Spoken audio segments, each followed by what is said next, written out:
Good morning students. पिछली class में अपन coprime numbers पढ़ रहे थे। तो कोप्राइम नंबर्स में हमने एक डेफिनेशन क्या लिखी थी कि कोप्राइम नंबर सर होते क्या है। कोप्राइम नंबर वो होते हैं कि दो या दो से ज़्यादा नंबर्स का ग्रुप जिसमें कोई भी कॉमन फैक्टर नहीं होता, जिसके हमने एग्जाम्पल लिखे थे। तो कोप्राइम नंबर में जो एग्जाम्पल हमने लिखे थे वो एक बार फिर से लिखते हैं।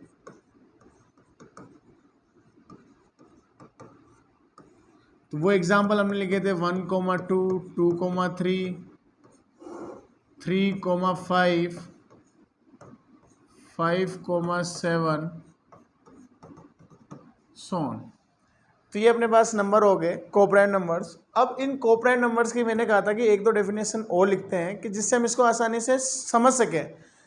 तो हम इसकी नेक्स्ट जो डेफिनेशन लिखते हैं कि there HCF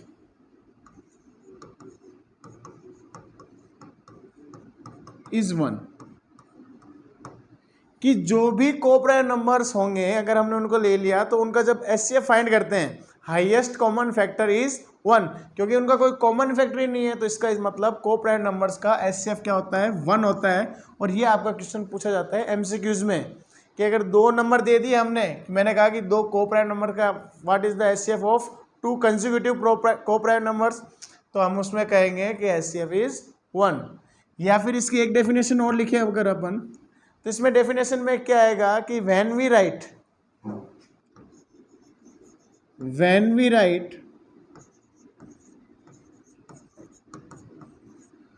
coprime numbers in P by Q form,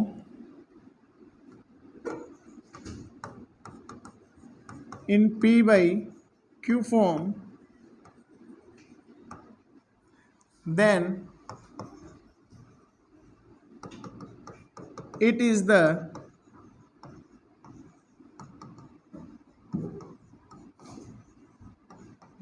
simplest form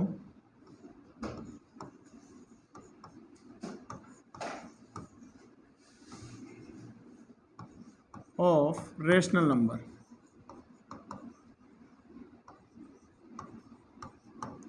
अगर हम इन नंबर्स को कोप्राइम नंबर्स को P by Q फॉर्म में लिखते हैं, P by Q फॉर्म में हम किसको लिखते हैं, रेशनल नंबर को, तो ये उसकी सिंपलेस्ट फॉर्म होती है, यानी वो किसी भी सेम नंबर से डिवाइड नहीं होंगे। ये बात याद रखना है कि अगर हमने किसी नंबर को जब हमने कोप्राइम कह दिया तो उसके बाद किसी भी सेम नंबर से कभी डिवाइड नहीं होंगे।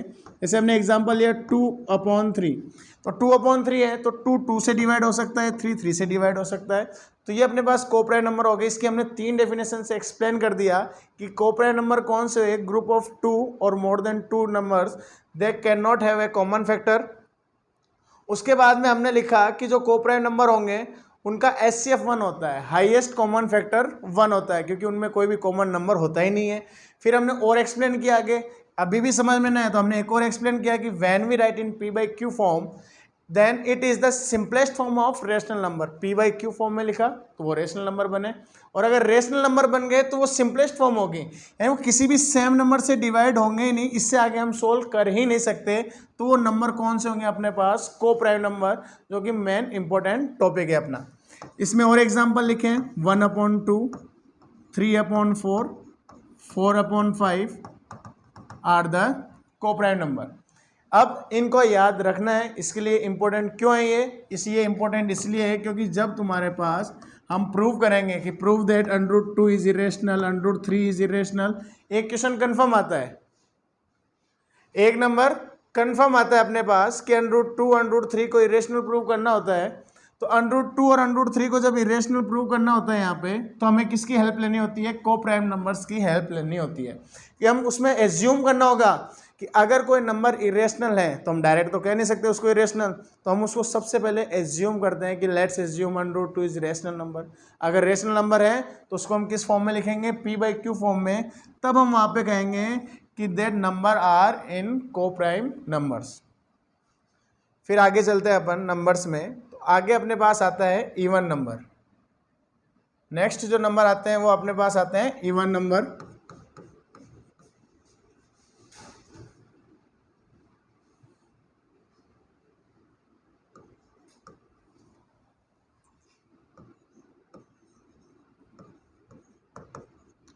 अब इवन नंबर की सबसे बेसिक डेफिनेशन क्या याद रखते हैं छोटी क्लासों में कि सर जो नंबर 2 से डिवाइड हो गया वो इवन नंबर हो गए। अब हम थोड़ी ना हर नंबर में 2 का डिवाइड दे के देखेंगे बार बार ये 2 का डिवाइड हो रहा है कि नहीं हो रहा। 2 का डिवाइड पूरा दो, फिर लास्ट में पता चले कि सर ये तो है ही नहीं। इसलिए हम सिंपल सी बात कहते हैं कि if ones digit of any number, if one's digit of any number, if one's digit of any number is 0, 2, 4, 6 and 8 then they are even number। कि किसी भी नंबर का वंस डिजिट क्या है 0, 2, 4, 6, 8 है तो वो नंबर कौन से हैं इवन नंबर। अब समस्या आती है कई बच्चों को यही नहीं पता कि वंस डिजिट होता कौन सा है, कि वंस डिजिट भाई लेफ्ट साइड से लेना है या हमें राइट साइड से लेना है।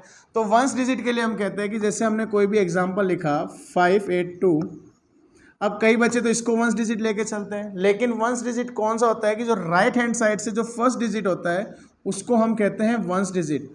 और इसका भी रीज़न है कि इसको वंस डिजिट ही क्यों कहते हैं, क्योंकि हम जो वंस डिजिट होता है उसको वो मल्टीपल होता है 1 का, टेंस डिजिट जो होता है वो मल्टीपल होता है 10 का, 100 डिजिट होता है वो मल्टीपल होता है 100 का। तो जो वंस डिजिट है उसका हमें ध्यान रखना है।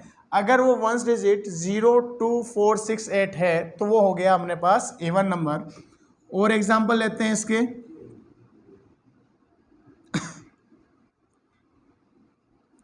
और एग्जांपल ले तो हम कहेंगे 5, 3, 4, 6, 8। इसका वंस डिजिट 8 है तो ये भी क्या हो गया अपने पास एक क्या होगा इवन नंबर होगा।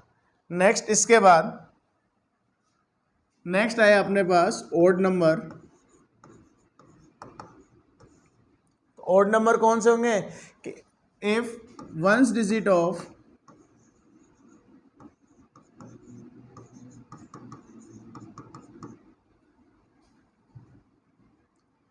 if one's digit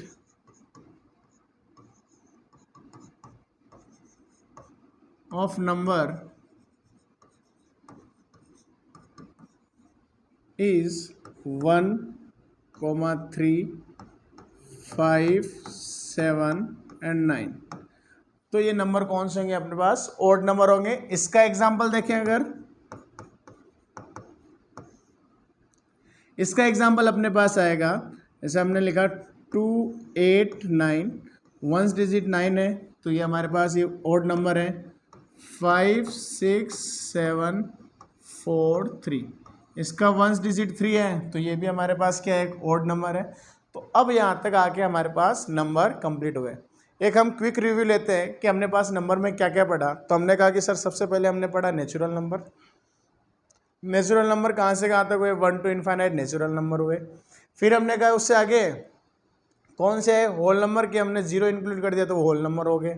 फिर उससे आगे हमने पढ़ा कि इंटीजर को हमने कहा कि सर इंटीजर 3 टाइप के होते हैं, पहला प्लस, माइनस और न्यूट्रल, कि पॉजिटिव इंटीजर, नेगेटिव इंटीजर और न्यूट्रल इंटीजर। फिर उसके बाद कहा कि सर हम p/q फॉर्म भी तो लिखते हैं, डेसिमल फॉर्म भी तो लिखते हैं, तो हमने उसके लिए रियल नंबर। तो रियल नंबर में हमने कहा कि collection of rational and irrational number वो क्या होते हैं अपने रियल नंबर होते हैं। रेशनल और इरेशनल नंबर को हमने डिवाइड किया कि रेशनल नंबर वो होता है सर जिनको हम p/q फॉर्म में लिख सकते हैं where q is not equal to 0। Irrational number वो होते हैं जिनको हम p/q फॉर्म में नहीं लिख सकते। वहाँ पे हमने एक नोट लगाया था कि अगर अंडर रूट में परफेक्ट स्क्वायर नंबर है, if any perfect square number lie on square root then it is a rational number, तब वो क्या बन जाता है एक रेशनल नंबर बन जाता है।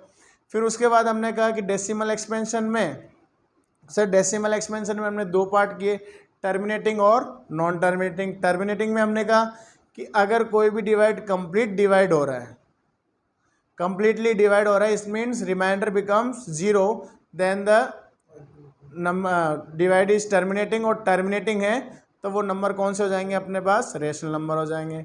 नॉन टर्मिनेटिंग में हमने 2 कंडीशन ली। 2 कंडीशन कौन सी हुई, एक हमने कहा रिपीटिंग, एक हमने कहा नॉन रिपीटिंग। तो रिपीटिंग जिसमें डिजिट्स रिपीट होते हैं again and again, same digits, कोई डिजिट चेंज नहीं होना चाहिए, तो वो कौन से होंगे अपने पास रिपीटिंग नंबर होंगे और वो भी रेशनल नंबर हो जाएंगे।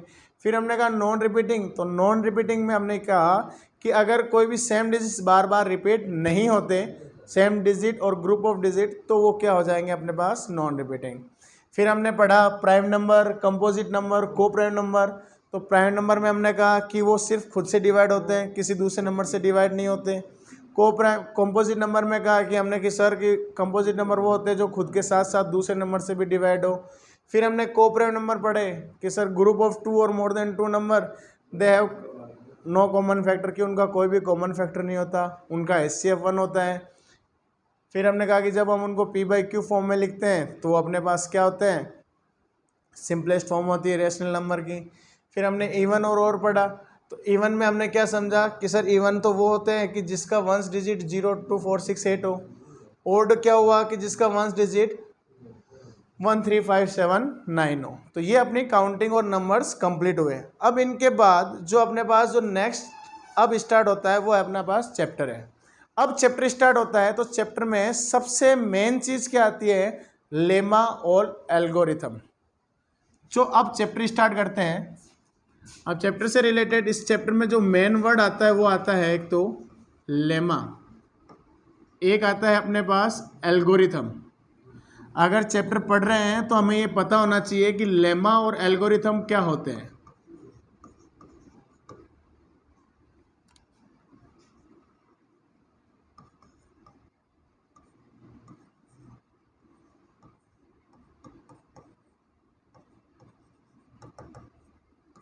तो पिछली साल क्लास 9th में हमने पढ़ा था थ्योरम और एक्सोएम।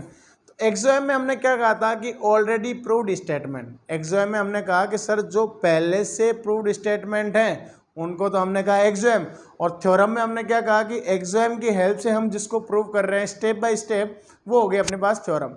तो इस चैप्टर में जो नाम आता है वो आता है एक्सोएम और थ्योरम की जगह पे लेमा और एल्गोरिथम। तो हमने कहा कि लेमा क्या होती है, सबसे पहले वो देखते हैं। तो लेमा को हम कहेंगे कि lemma is a already proved statement, कि जो पहले से प्रूव्ड हो।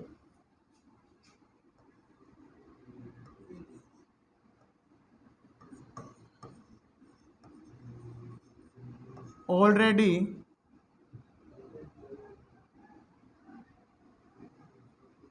Proved statement.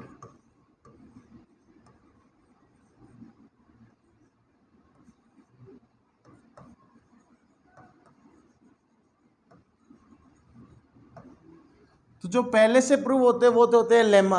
उसके बाद हम कहते हैं algorithm.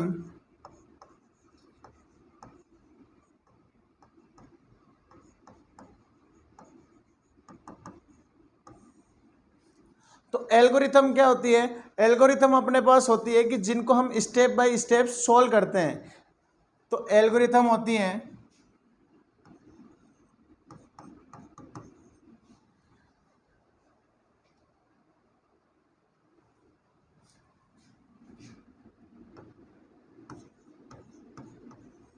to solve with the help of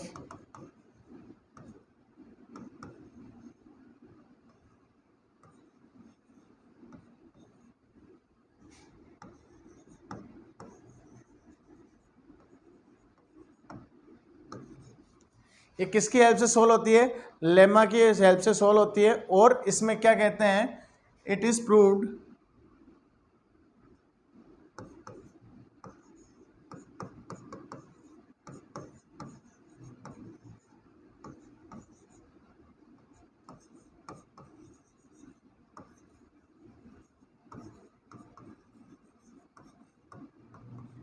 इसके कुछ स्टेप्स होते हैं जिसके लिए हम इसको जिसकी हेल्प से हम इसको सोल्व करते हैं। तो ये अपने पास हो गई लेमा और एल्गोरिथम। अब जो इससे आगे आएगा लेमा और एल्गोरिथम का यूज, जैसे हम फर्स्ट आगे स्टार्ट करेंगे EDL, इस जो चैप्टर का मेन टॉपिक है EDL, जिसमें अपने पास आएगा यूक्लिड डिवीज़न लेमा। इसको अपन नेक्स्ट क्लास से स्टार्ट करेंगे। तो EDL को जब नेक्स्ट क्लास में हम पढ़ेंगे तो हम कहेंगे यूक्लिड डिवीज़न लेमा। तो यूक्लिड डिवीज़न लेमा उसमें क्या आएगा, उसमें हम बताएंगे कि EDL यूक्लिड कब शुरू हुआ, डिवीज़न लेमा क्या हुआ, और डिवीज़न की हेल्प से हम क्या फाइंड करते हैं वो अपन सीखेंगे नेक्स्ट क्लास में। Thank you.